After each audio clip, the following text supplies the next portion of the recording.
Dear students, Assalamu alaikum.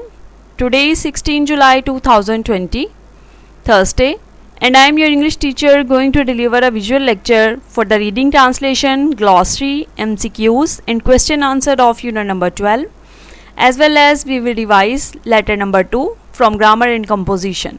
My lecture is for 9th P1 N1 boys and girls. Dear students, hope you are fine. If you have any problem in queries about the previous lectures, you may ask.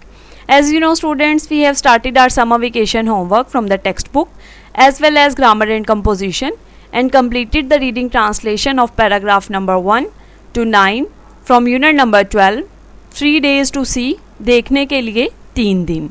As the title suggests that this is the story of a person who has a wish to get eyesight to see this world even for 3 days only. The story is written by Helen Keller, who after an illness was left blind and deaf at the age of 19 months. Helen Keller, a remarkable woman, has masterfully portrayed the feelings of the deprived people. According to her, we must always remain mindful of the blessings of Allah Almighty. I hope students you have prepared your previous translation very well. So let's move to the next translation of paragraph number 10. Reading translation के हवाले से जैसा कि अपने हर lecture में मैं आपको guide करती हूँ कि आपने वर्ड टू वर्ड ट्रांसलेशन जो है अपनी टेक्स्ट बुक पे डिफ़िकल्ट वर्ड्स को लेक्चर सुनते हुए अंडरलाइन करना है और उर्दू मीनिंग जो है वो उन्हीं के ऊपर टेक्स्ट बुक पे लिख लेने हैं ताकि एक तो आपकी वोकैबुलरी इंप्रूव हो जाए, दूसरा आपके जो स्पेलिंग और सिनोनिम एमसीक्यूज़ हैं ऑब्जेक्टिव पार्ट में कलेक्टिवली 9 मार्क्स के वो भी अच्छे तरीके से प्रिपेयर हो जाएँ. आपकी जो सेंटेंस वाइज ट्रांसलेशन है बा मुहावरा तर्जुमा वो आप अपनी नोटबुक पे नीटली लिखते हैं. आपने सिर्फ उर्दू तर्जुमा अपनी नोटबुक पे लिखना है, इंग्लिश लिखने की ज़रूरत नहीं है. और नोटबुक रेडी करने का बेटा आपको तरीका मैंने 12 मरतबा बताया है कि आपने मार्जिन लाइन ड्रॉ करनी है, डेट मेंशन करनी है, ठीक है, नेम लिखना है यूनिट का, यूनिट नंबर 12, 3 डेज़ टू सी, देखने के लिए 3 दिन ब्लू मार्कर के साथ, और सिर्फ उर्दू तर्जुमा फिर आपने लिख लेना है.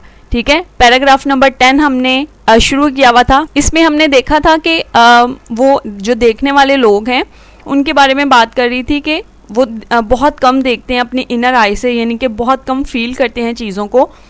उनको अपने इर्द गिर्द बहुत सारी चीज़ें हैं जो कि ऐसा लगता है कि देखने के काबिल नहीं है या महसूस करने के काबिल नहीं है, लेकिन वो कहती है कि अगर वो ख़ुद जो आंखें रखती तो बहुत सारी चीज़ें थी ऐसी जो कि वो देख सकती थी. अब हालांकि उसके पास आंखें नहीं हैं, वो ब्लाइंड है, लेकिन फिर भी वो बहुत सी चीज़ें फ़ील कर सकती है. लाइक उसने इस पैराग्राफ में जो है वो सिमेट्री ऑफ लीफ के बारे में बात की, ठीक है, smooth skin of silver birch, rough shaggy bark of pine, ठीक है. फिर इसके साथ साथ उसने जो है वो बर्ड के बारे में बात की और रिमार्केबल कॉन्वोल्यूशन ऑफ फ्लावर्स के बारे में बात की जो कि वेलवेटी टेक्सचर रखते हैं.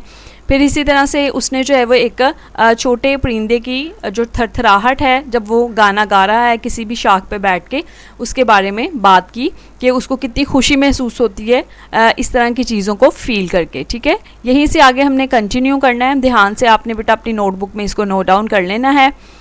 आई am delighted to have the cool waters of a brook rush through my open fingers. I am delighted, मैं खुश होती हूँ, to have the cool waters, ठंडा पानी, ठीक है, ऑफ अ ब्रुक रश, चश्मे का, थ्रू माई ओपन फिंगर्स, अपनी खुली उंगलियों में से गुजार कर. I am delighted to have the cool waters of a brook rush through my open fingers. मैं खुश होती हूँ चश्मे के ठंडे पानी को अपनी खुली उंगलियों में से गुजार कर. To me a lush carpet of pine needles और spongy grass is more welcome than the most luxurious Persian rug. To me, मेरे लिए, a lush carpet of pine needles, वो कहती है कि पत्तों का जो स्नोबर के पत्ते हैं, पाइन होते हैं, स्नोबर के दरख्त को बोलते हैं. पाइन नीडल्स वो चूँकि नीडल्स नुमा होते हैं, अगर आपने कभी पाइन का जो है वो ट्री देखा हो तो उसके जो पत्ते हैं वो नीडल्स लाइक होते हैं. इस वजह से उसने ये कहा है कि उसका जो उसके पत्तों का जो घना कालीन है, लश कारपेट बहुत घना कालीन, स्पॉन्जी ग्रास और स्पंज नुमा जो है वो घास, यानी कि बहुत ज़्यादा soft, is more welcome than the most luxurious Persian rug. Persian rug ईरानी कालीन को कहते हैं और लग्जरियस जो है वो कहते हैं बहुत ही ज़्यादा जो कि पुरतायुश हो, आरामदेह हो. ठीक है, जो ईरान के कालीन हैं वो अपनी जो सॉफ्टनेस की वजह से और अपनी जो है वो खूबसूरती की वजह से पूरी दुनिया में जाने जाते हैं इस वजह से, चूँकि वो बहुत ज़्यादा पुरतायुश होते हैं, बहुत खूबसूरत होते हैं और बहुत ज़्यादा एक्सपेंसिव भी होते हैं। तो वो कहती है कि मेरे लिए जो सनोबर के दरख्त हैं उनके पत्ते और जो नरम घास है वो ज़्यादा खूबसूरत मुझे लगती है जो ईरानी कालीन है उनसे भी ज़्यादा। ठीक है, मेरे लिए सनोबर के पत्तों का घना कालीन या नरम घास एक बहुत आरामदेह कालीन से ज़्यादा कशिश रखता है। To me the pageant of season is a thrilling and unending drama. To me मेरे लिए द पीजेंट ऑफ सीज़न मौसमों का जो शानदार मंजर है, is a thrilling and unending होता है ना ख़त्म होने वाला, और थ्रिलिंग एक पुरजोश, ठीक है, खेल है। The action of which streams through my finger tips उंगली की जो पूरें होती हैं, यानी कि आपने अपनी फिंगर पे देखा लाइक 3 होती हैं ये, ठीक है, इसको बोलते हैं फिंगर टिप्स। ठीक है, जिसे मैं अपनी उंगलियों की पूरों से महसूस करती हूँ। वो कहती है कि to me the pageant of season is a thrilling and unending drama, the action of which streams through my finger tips. मेरे लिए मौसमों का शानदार मंजर एक पुरजोश और ख़त्म ना होने वाला खेल है जिसे मैं अपनी उंगलियों की पूरों से महसूस करती हूँ। यानी चूँकि वो सुन भी नहीं सकती और देख भी नहीं सकती, तो इसलिए सब कुछ वो अपने हाथों से ही फील करती है। और अनएंडिंग भी उसने इसलिए बोला है कि चूँकि उसके पास बहुत सी चीज़ें हैं जिनको वो अपने हाथों से फील कर सकती है। If I were the president of a university, अगर मैं, वो कहती है कि ये कंडीशनल सेंटेंस है, अगर मैं किसी यूनिवर्सिटी की सदर होती, I would set up a course called how to use your eyes. तो वो कहती है तो एक मैं तदरीस के लिए कोर्स बनाती, यानी पढ़ाने के लिए कोर्स बनाती कि how to use your eyes, अपनी आँखों को किस तरह इस्तेमाल करना है। यानी कि अगर वो चाहती है कि जो बसारत वाले लोग हैं वो भी इसी तरह से चीज़ों को, छोटी छोटी नेचर की जो चीज़ें हैं अपने इर्द गिर्द उनको फील करें, सिर्फ देख के गुजर ना जाएं। अगर मैं किसी यूनिवर्सिटी की सदर होती तो एक कोर्स अपनी आँखों को किस तरह इस्तेमाल करना है पढ़ाने के लिए बनाती। The professor would try to show his peoples how they could enjoy to their lives by really seeing what passes unnoticed before them. The professor would try to show, जो प्रोफेसर हैं वो अपने शागिर्दों को दिखाने की कोशिश करते, हिज पीपल्स का मतलब है शागिर्द, how they could enjoy, कि किस तरह से वो खुशी हासिल कर सकते हैं, टू देयर लाइव्स, अपनी ज़िंदगियों में शामिल कर सकते हैं, बाय रियली सीइंग, हकीकतन देख कर, व्हाट पासिस अननोटिस्ड, जो कि तवज्जो दिए बगैर गुजर जाता है, बिफोर देम, उनके सामने से, अननोटिस्ड बगैर तवज्जो दिए गुजर जाता है, और रियली सीइंग हकीकतन वो देखते। ठीक है, the professor would try to show his peoples how they could enjoy to their lives by really seeing what passes unnoticed before them. Professor अपने शागिर्दों को दिखाने की कोशिश करते कि किस तरह वो अपनी ज़िंदगियों में इन चीज़ों को देखकर खुशी हासिल कर सकते हैं जिन्हें वो तवज्जो दिए बगैर गुजर जाते हैं। He would try to awaken their dormant and sluggish faculties. He would, वो कोशिश करते, टू अवेकन देयर डॉर्मेंट जो है वो का मतलब है साकत, और स्लगिश जब कोई भी काम ना हो रहा हो, बेअमल हो, कोई भी गैर फाल कोई चीज़ हो, ठीक है, काहल की सेंस में हम लेते हैं, सुस्त की सेंस में, ठीक है। फैकल्टीज़ जो सलाहियतें हैं, वो इनकी साकत और जो काहल सलाहियतों को बेदार करने की कोशिश करता। ठीक है, कौन? प्रोफेसर। समझ आ गई?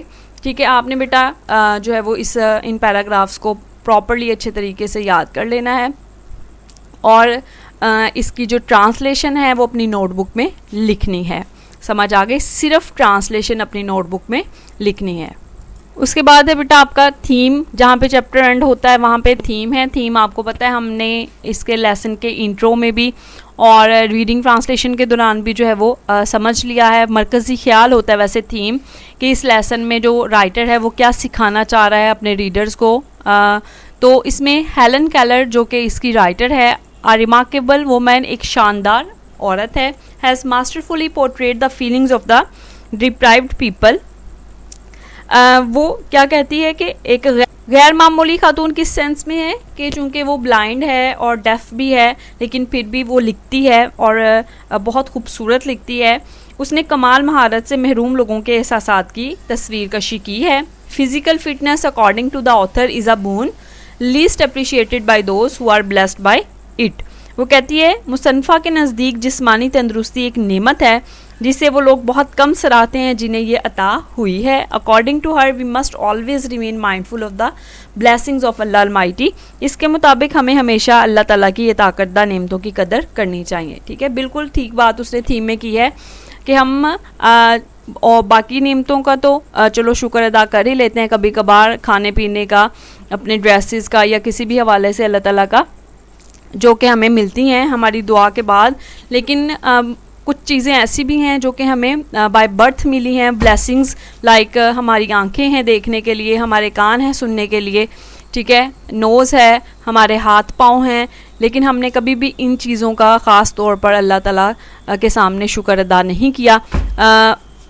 हम इन्हें सिर्फ फॉर ग्रांटेड लेते हैं, हमें लगता है कि ये हमें मिलनी ही थी, इसका शुक्र हम क्या अदा करें। ठीक है, तो इसलिए बहुत खूबसूरत थीम जो है वो उसने हेलन केलर ने हमें दिया है। इस लेसन को पढ़ने के बाद हमें अल्लाह ताला का बहुत ज़्यादा दफ़ा शुक्र अदा करना चाहिए कि अल्लाह ताला ने हमें हर तरह की नेमत से नवाजा है।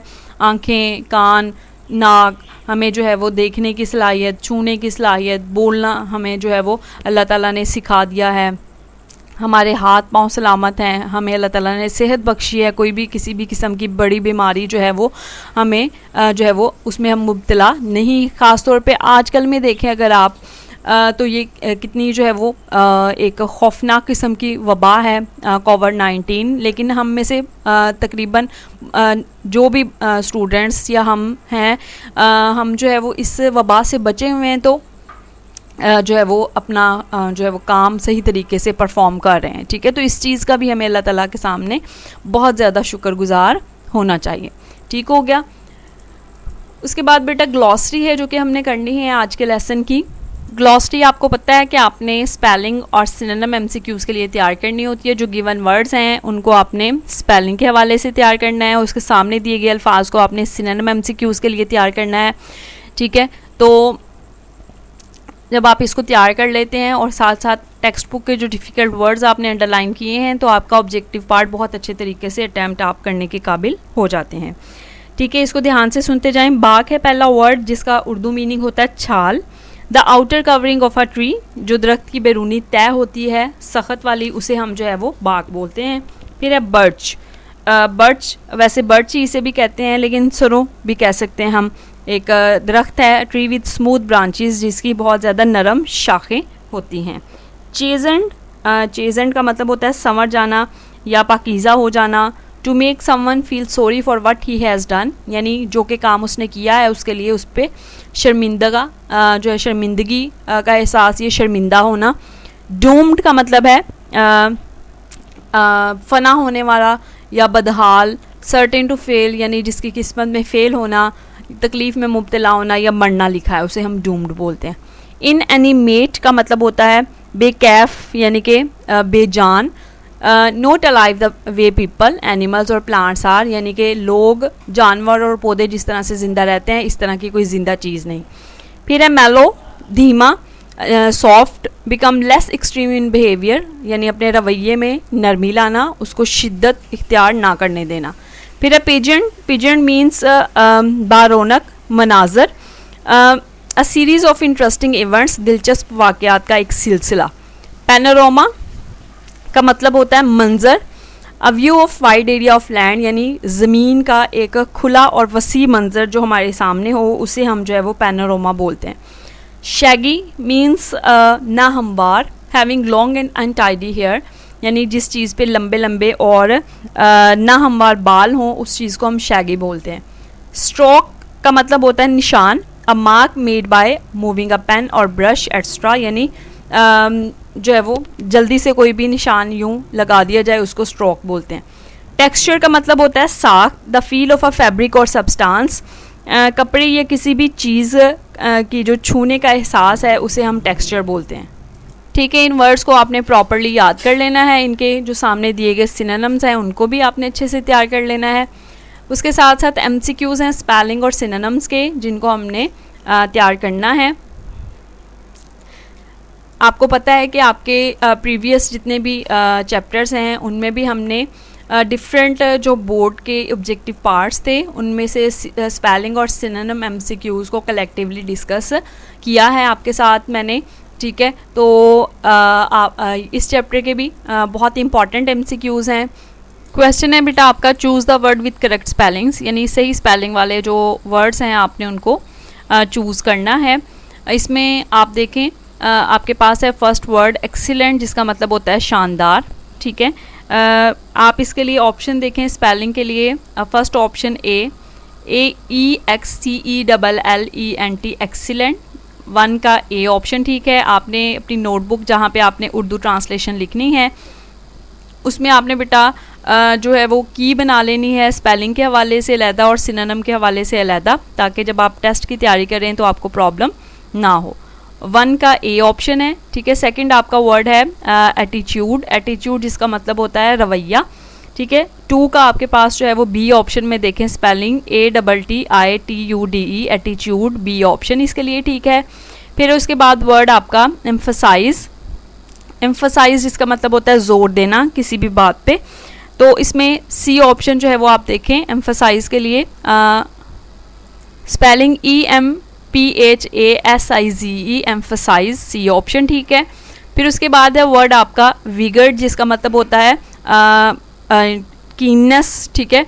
विगर के लिए ऑप्शन है आपके पास फोर्थ का D, स्पेलिंग है आपके VIGOUR विगर, फोर्थ का D ऑप्शन। फिर उसके बाद है एप्रिसिएशन, एप्रिसिएशन जिसका मतलब होता है सराहना, तारीफ़ करना किसी की, तो फिफ्थ में आपके पास जो है वो ऑप्शन है A वाला, ठीक, APPRE, फिफ्थ के लिए बेटा A ऑप्शन जो है वो आपका ठीक है। फिर उसके बाद है सिक्स्थ आपका MCQ जो कि वर्ड है स्ट्रेच, स्ट्रेच के लिए आप ऑप्शन देखें B वाला STRETCH स्ट्रेच, ठीक है। खींचना या फैल जाना जिसका मतलब होता है। सेवन्थ वर्ड है पैनोरामा, पैनोरामा जो कि अभी हमने डिस्कस किया ग्लॉसरी में भी, ठीक है। इसके लिए जो ऑप्शन है सेवन्थ का C देखें आप PANORAMA पैनोरामा, ये बहुत इंपॉर्टेंट MCQ है, इसको आपने टिक जो है स्टार भी बना लेना है, आपको याद रहे, ये अक्सर MCQ में आ जाया करता है। फिर है एपिकोरियन, एपिकोरियन जिसका मतलब है ऐश पसंदी वाला, मकौले की सेंस में वैसे हम इसको इस्तेमाल करते हैं। एट्थ आपका जो MCQ है एपिकोरियन, उसके लिए D ऑप्शन जो है वो देखें आप EPICUREAN एपिकोरियन। फिर है उसके बाद चेजेंट, नाइन्थ आपका MCQ A ऑप्शन देखें CHASTENED चेजेंट। फिर है टेंथ आपका वर्ड सर्टेनिटी, यकीनी होना। टेंथ के लिए जो है वो ऑप्शन देखें आप अपने पास B ऑप्शन जो है वो ठीक है, CERTAINTY सर्टेनिटी, ठीक है, यकीनी बनाना किसी भी चीज़ को। फिर है 11th आपका MCQ इम्पेंडिंग, इम्पेंडिंग जिसका मतलब होता है सर पे खड़ी या बिल्कुल करीब कोई चीज़ हो आने वाली। यहाँ पे डेथ के लिए वर्ड यूज़ किया गया था इम्पेंडिंग डेथ, यानी कि आने वाली मौत, ठीक है, चैप्टर में हमने देखा था। तो 11th के लिए जो C ऑप्शन है IMPENDING इम्पेंडिंग वर्ड, इसको ठीक कर लें। फिर है 12 देखें डोम्ड, डोम्ड जो कि बदहाल हो, यानी कि किसी भी बीमारी में या मौत में मुब्तला जो है जिसकी यकीनी हो उसे बोलते हैं, ठीक है, डोम्ड। हीरो के लिए हमने जो है वो चैप्टर में देखा था, ये वर्ड इस्तेमाल हुआ था। 12th के लिए जो ऑप्शन है D वाला, उसके स्पेलिंग देखें DOOMED डोम्ड। फिर है उसके बाद फॉर्चून, फॉर्चून यानी कि किस्मत जिसका मतलब होता है। 13 जो आपका वर्ड है उसका ऑप्शन है हमारे पास A, ठीक है, FORTUNE फॉर्चून। फिर है अप्रिशिएटिव, अप्रिशिएटिव यानी सराहना या तारीफ़ करना जिसे हम कहते हैं, ठीक है। 14 के लिए जो ऑप्शन है हमारे पास B, उसको देखें APPRECIATIVE अप्रिशिएटिव, ठीक है। फिर है नेक्स्ट वर्ड स्पिरिचुअल, स्पिरिचुअल रूहानी की सेंस में हम ये लफ्ज़ इस्तेमाल करते हैं। 15 जो ऑप्शन है सी देखें उसका SPIRITUAL